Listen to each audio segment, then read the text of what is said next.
धाराशिव जिल्ह्यातला शेतकरी सध्या मोठ्या संकटात सापडलाय। एकीकडे पाऊस कमी, त्यामुळे पेरण्या रखडल्या आणि जिथं पेरणी झाली तिथं आता गोगलगाईचा प्रचंड उपद्रव। सोयाबीनचं पीक अक्षरशः फस्त होत असून शेतकऱ्यांवर दुबार पेरणीचं संकट ओढवलंय। कळंब तालुक्यातल्या भोगजी, पाथर्डी, बहुला आणि अडसूवाडीसह हवरगाव अशा अनेक गावांमध्ये गोगलगाईचा मोठ्या प्रमाणात प्रादुर्भाव झालाय। गोगलगाई सोयाबीनची कोवळी रूप खात असल्यामुळे शेतकऱ्यांच्या डोळ्यादेखत पीक उद्ध्वस्त होत आहे। या तक्रारीनंतर ठाकरे गटाचे आमदार कैलास पाटील थेट शेतकऱ्यांच्या बांधावर पोहोचले। त्यांनी नुकसान झालेल्या शेतीची पाहणी केली आणि शेतकऱ्यांशी संवाद साधून त्यांच्या अडचणी जाणून घेतल्या। डबल पेरले पहिले कसं खाल्लं तेव्हा ते बी तुकडं पेरलंय, हे बी पेरलंय, खाली गोगलगायने पूर्ण खाऊन टाकलं। नाही राहायची पाळी आली बघा। खतन बी माणसं टाकू टाकू लेकरं मेली। काय करावं आता ह्या गोगलगायाने? बघा तुम्ही किती खाल्लंय, ती वरी बी बघा आणि माठ रातचं बाहेर निघायचं।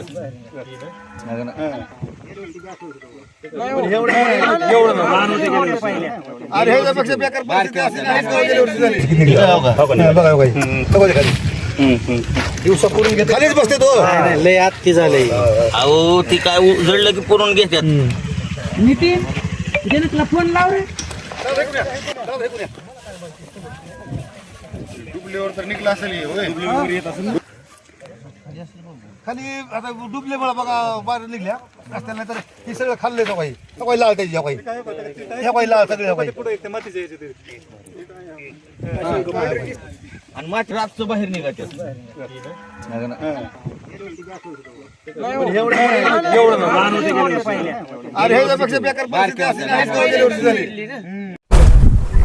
हॅलो, आहेत का मंत्री महोदय?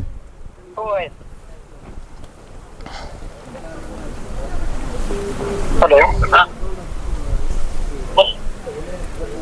हॅलो हॅलो, हा रसाई बोलतोय ना?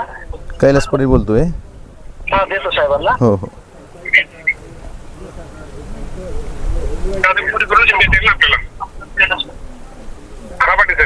मामा नमस्कार। नमस्ते मामा, काय झालंय आमच्याकडे सुरुवातीला काय ठिकाणी पेरणी झाली होती का जिकडे पाऊस पडला होता तिथं गोगलगाईनं काहीच ठेवलं नाही हो। गोगलगाईचं एवढं प्रमाण आहे आणि एवढ्या मोठ्या गोगलगाई आहेत। तुम्हाला मी आता वाटलं एक व्हिडिओ पाठवतो। काय केलं पाहिजे सांगा मला। त्याचे पंचनामे करावे लागतील आणि आता नवीन जी पेरणी व्हायली ते फोन येऊन काहीतरी आपलं प्रिव्हेन्शन घेतलं पाहिजे। नंतर काय होईल म्हणजे परत गोगलगाईचा प्रादुर्भाव होऊ नये यासाठी काहीतरी हां गोगलगाईचा आता पंचनामे एक सांगा तुम्ही करायला जिचं नुकसान झालं त्यांचं। लगेच सांगतो आणि गोगलगाईचं परत होऊ नये म्हणून त्यासाठी काय आपल्याला प्रिव्हेंटिव्ह ऍक्शन घेता येईल तर बघा ते पंचनामे तेवढं सांगा सर। लगेच सांगतो मी फोन ठेवला की। ठीक, येस हो। ते कृषी मंत्री दत्तात्रय भरणे यांना थेट फोन लावून धाराशिव जिल्ह्यातील शेतकऱ्यांच्या व्यथा सांगितली। गोगलगाईमुळे झालेल्या नुकसानीचे तात्काळ पंचनामे करून शेतकऱ्यांना मदत द्यावी अशी मागणी त्यांनी केली। धाराशिव जिल्ह्यात बहुतांश ठिकाणी पाऊस नसल्यामुळे पेरणी झालेली नाही, पण जूनच्या पहिल्या आठवड्यात काही ठिकाणी पाऊस झाला होता। त्या ठिकाणी तुरळक ठिकाणी पेरणी झाली।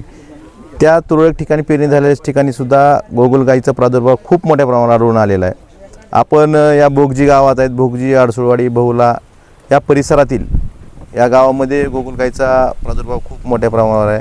धाराशिव जिल्ह्यात अशा बऱ्याच ठिकाणी जिथं सुरुवातीच्या काळात पेरणी झाली अशा बऱ्याच ठिकाणी गोगलगाईचा प्रादुर्भाव आहे। आणि इथल्या शेतकऱ्यांना आपण या ठिकाणी जे थांबलो आहे त्या ठिकाणी त्या शेतकऱ्याला गोगलगाईने त्याचं पूर्ण पीक खाऊन टाकल्यामुळं दुबार पेरणी करायची वेळ आलेली आहे। आपण बघू शकतो की या ठिकाणी दुबार पेरणी शेतकऱ्यांनी केलेली आहे।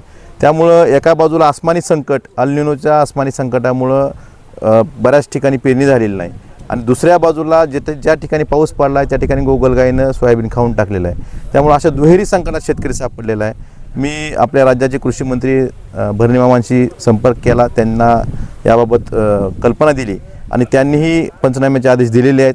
आणि निश्चितच शासनाला माझी एवढी विनंती आहे की शेतकरी हा दुहेरी संकटात अडकलेला असताना त्याला भरीव अशी मदत करणं गरजेचं आहे आणि परत गोगलगाईचा प्रादुर्भाव होऊ नये यासाठी सुद्धा उपाययोजना शासनाने कराव्यात।